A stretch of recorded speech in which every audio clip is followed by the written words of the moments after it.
to my brand new channel. So on this channel I wanted to venture into something a little bit different, and that is mainly missing persons cases. I find that these are really important to get out there, especially the unsolved ones, get their faces back out there again into the world and find out once and for all what's happened to them. A lot of new documentaries on Netflix lately about cold cases and cold case files or unsolved murders, and all these sort of true crime documentaries are coming out on Netflix recently, and I have become obsessed, as I'm sure most of you all have as well. And seeing as I live in Ireland, I thought, why not start here? Before I go any further into this video, I would just like to pop up a disclaimer.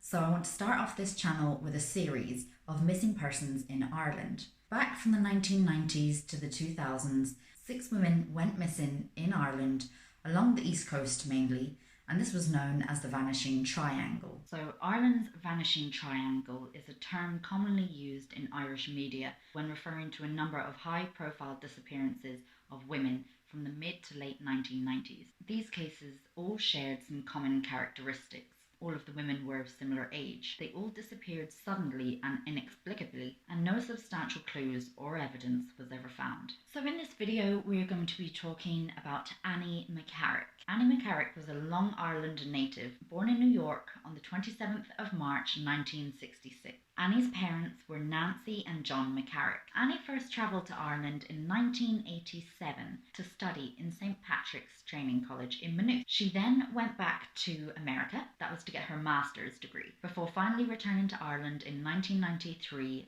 to live. Nancy McCarrick, Annie's mother, had told the media that Annie loved Ireland. She was really interested in her Irish heritage, and when she found Ireland, her whole life really changed.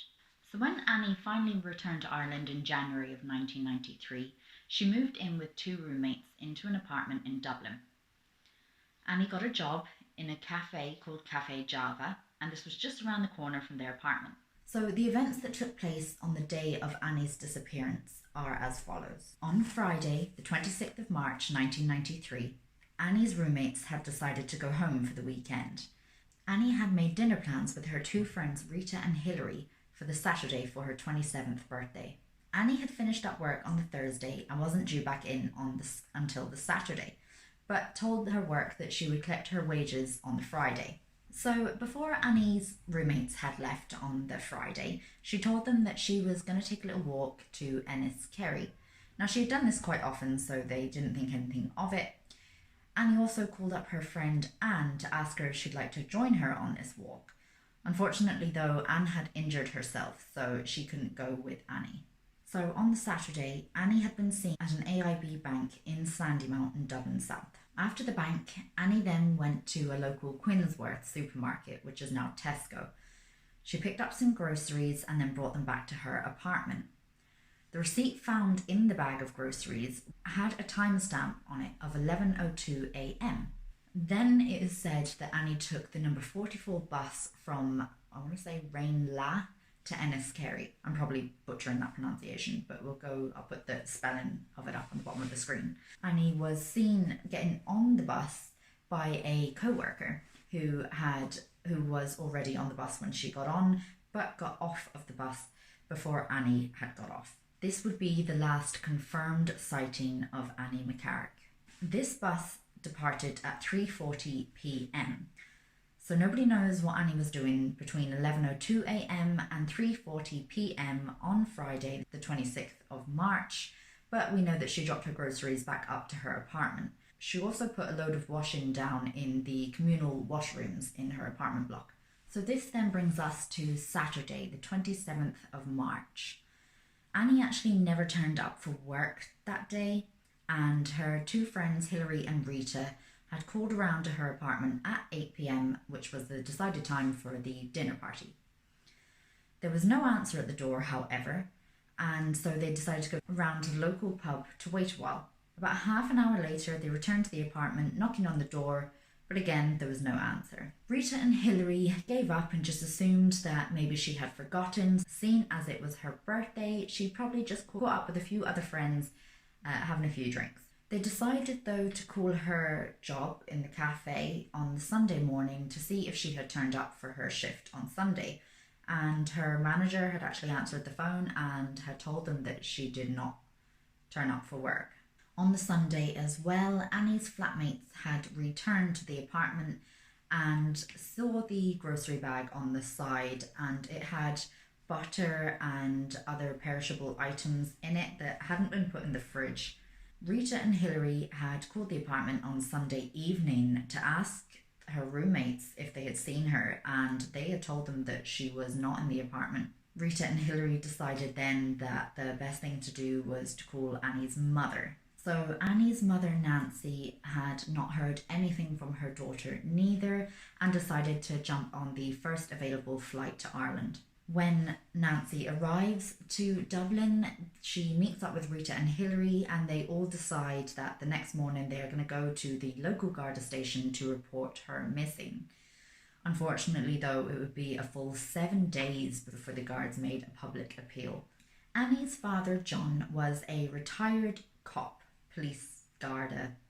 We call them guards over here, Gardaí, police, cop, they're all the same. But John was a retired cop in America, and so he flew over and decided to use his experience to canvass the nearby towns in search of his daughter. He also hires a private detective and gets his lawyer friend Michael Griffith over from New York to help with the investigation. They had no leads as to Annie's whereabouts or what had happened to her, even after offering 100,000 Irish punt for any information. Unfortunately, after 2 months in Ireland looking for their daughter, Nancy and John had to return to New York with no information. Okay, so with the police or Gardaí investigating the case, there was a few sightings which they had followed up on during this time, and one of them was by a bouncer who had thought he had seen an American girl enter a pub called Johnny Fox's Pub, which is the highest pub in Ireland. Thought he had seen an American girl matching Annie's description enter the pub on the night that she went missing. This bouncer recalls Annie entering the hoolie room where traditional Irish music was playing, but Annie didn't realise that there was a cover charge of £2 or punt back then, and a man in his late 20s had offered to pay for her. This man is described to be in his late 20s, 5'9" to 5'10", with dark brown hair and wearing a wax coat. Another lead that the police or Gardaí were investigating was from a gentleman which Annie had actually met up with the Saturday before she had disappeared. This male was a co-worker of Annie's, and they had met in a cafe. Police had interviewed this gentleman which Annie had met up with, and at first this man had denied meeting up with Annie the Saturday before she went missing. This was then later proven to be, his alibi was later proven to be false, and his reasoning for this was because he had a girlfriend. But Gardaí had no reason for suspecting him on Annie's disappearance, and so didn't revisit him. In 2009, Detective Sergeant Alan Bailey claimed that a member of the Provisional IRA had killed her. At the time, he told the RTE Today with Sean O'Rourke programme that the American student had met up with the IRA man, to whom he gave a fictional name called Manus Dunn at Johnny Fox's pub in Glencullen. Mr. Bailey said that he had started to brag about the different exploits and naming colleagues before realising the enormity of what he had done. The retired detective sergeant wrote that Manus offered her a lift into town, but then drove up into the Wicklow Mountains and killed her, and concealed the body behind some bushes. Mr. Bailey said that the source of this information was a, quote, very reliable source, end quote, and was a story that, quote, needs to be checked out, end quote. A third suspect for this case was a man which I won't say his name, but he is known as the Beast of Baltinglass.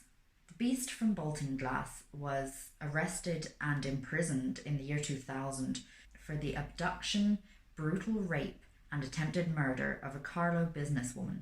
He had taken the woman up into the Wicklow Mountains, but thankfully the Carlow woman was saved by two hunters who were out in the mountains at the time. They also gave police a description of the man. The only connection that the police or Gardaí at the time had with the beast from Bolton Glass and Annie McCarrick's case was that he fitted the description of the gentleman seen with Annie in the pub, and also would know the Wicklow Mountains quite well as he was a carpenter that worked in the area. In 2016, Annie's mother had made a fresh appeal to RTE's Crimewatch on her daughter's missing persons case. Good evening and welcome to Crime Call. Gardaí review the case of Annie McCarrick, the young American woman who went missing in Ireland in 1993. Her mother Nancy has travelled here to talk to Crime Call. And it's been a long time, such a very long time. We're pretty sure, that we'll never see her again. But I guess my greatest wish would be to be able to take her home. This is the jacket she would have been wearing and the bag she would have been carrying. She took that everywhere with her. That's Annie's bedroom, Nancy. Her favorite clothes, dresses and jackets, and these were her favorite things that she chose to take over with her. I would ride my bike and, go alongside if she was jogging, and she had gotten a Pavarotti tape that she liked to play in a little CD player as we went along in the evenings. When she found Ireland, her whole life really changed. One of the priests at Maynooth said she could lift the spirits of the whole class, that she was that happy to be there. Now, up until recently, that was all we had on this case. But as of the 7th of July 2020 this year, the dailymail.co.uk published an article. It says that a US lawyer, Michael Griffith, and Kenneth Strange, who was a former FBI agent, and also Annie's uncle, John Covell, as well as an Irish investigator, Brian McCarthy, all joined together to try and solve the mystery of what happened to her. Investigators previously worked off of the theory that she had gone to Johnny Fox's pub on the night of her disappearance. But now Mr. Griffith says that they have uncovered a witness statement. The American team now believe that Annie was not in Johnny Fox's pub. They have identified a new suspect after becoming aware of the statement which was given to Gardaí in 1993. Unfortunately, the witness who gave this statement has passed away, but had alleged that Annie had been in the cafe with a gentleman who fit the description of a suspect Mr. McCarthy has identified. The private investigator believes that the statement that was given to the Gardaí at the time could have given an entirely different timeline to the case. So there you have it. That's all the information we have on the disappearance of Annie McCarrick. Unfortunately, this is not the only case of a woman disappearing with no evidence here in Ireland. As I said, on this channel, I will be starting off with a series of the 6 missing women in Ireland's Vanishing Triangle. If you're interested and want to find out more about this case and other cases, I will be keeping you up to date right here on this channel. Don't forget to subscribe and turn on the notification bell so you will get notified when my next video goes up. My next video will be of missing Jojo Dullard. Thanks so much for watching, guys, and I'll see you in the next one. Bye!